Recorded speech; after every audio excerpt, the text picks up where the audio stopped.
Mr. Sandman, bring me a dream. NERDSoul.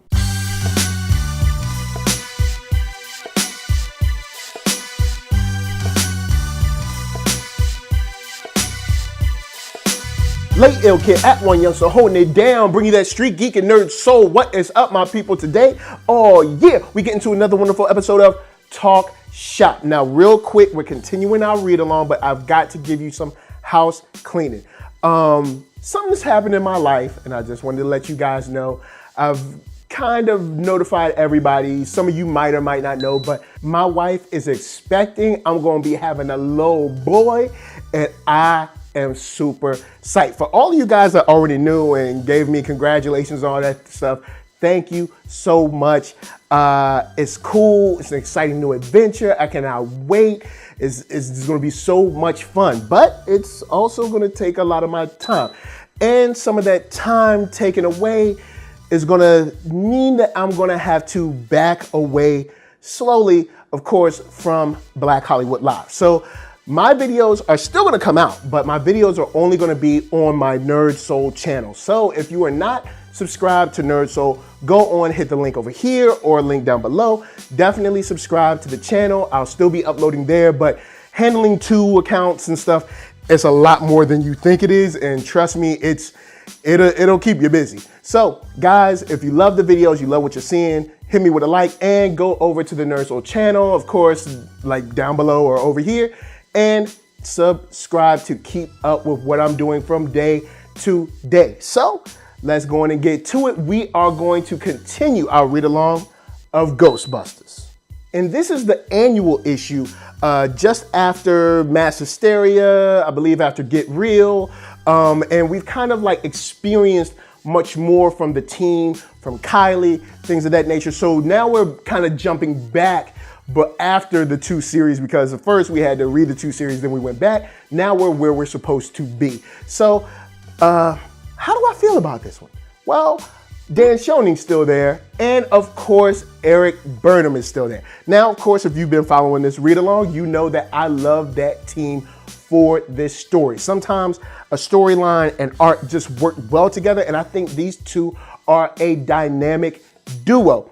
When it comes to ghost busting, these guys know the team, they know the look, they know the mannerisms, they know the conversations, they know the characteristics, and that is amazing. So, should you read this? I'd say, yeah, definitely. It's not as much of a high note as Get Real was for me, but I like this a lot because it involved the Sandman. And it brought a Sandman that was a little more, this ain't your granddad's Sandman. This isn't, this isn't the, the sweet tune of Bring Me a Dream, or this isn't even the animated series Sandman, who they actually reference in this comic book. This Sandman is out for blood. And when I say out for blood, it's mostly eyeballs that he likes to eat. And it's really cool to see, someone he's got a different power.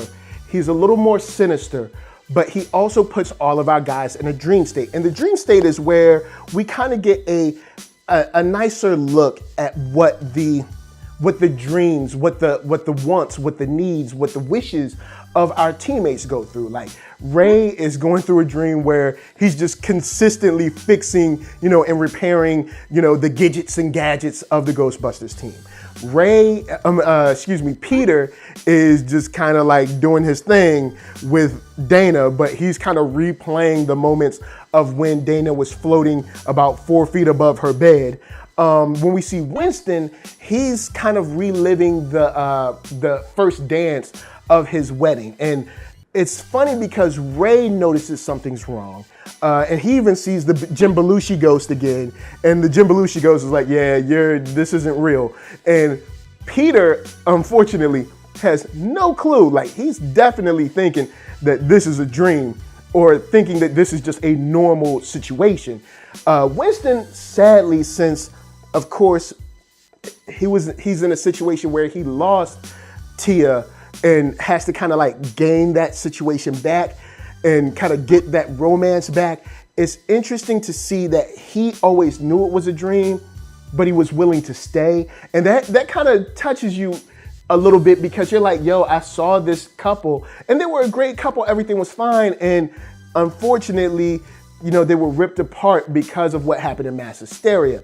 And just seeing him wanting to kind of like hold on to that and keep that. But lastly, Egon, when we come into his dream, dude's just straight up writing all over the wall, this huge kind of equation, because he knows he's in a dream and he's just trying to figure it out.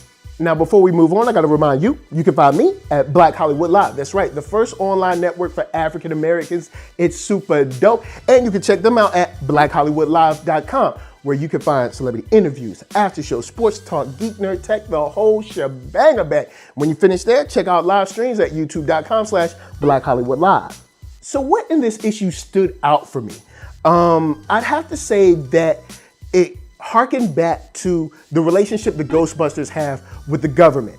The thing I loved about the relationship with the government in this issue is that it shows that the Ghostbusters don't just do whatever they want. And it also shows that there has to be some type of relationship with the, with the local PD or with the firemen or something like that. And it even shows the detective Mitchell comes to them and he's like, yo, there's this case, this woman's missing an eyeball.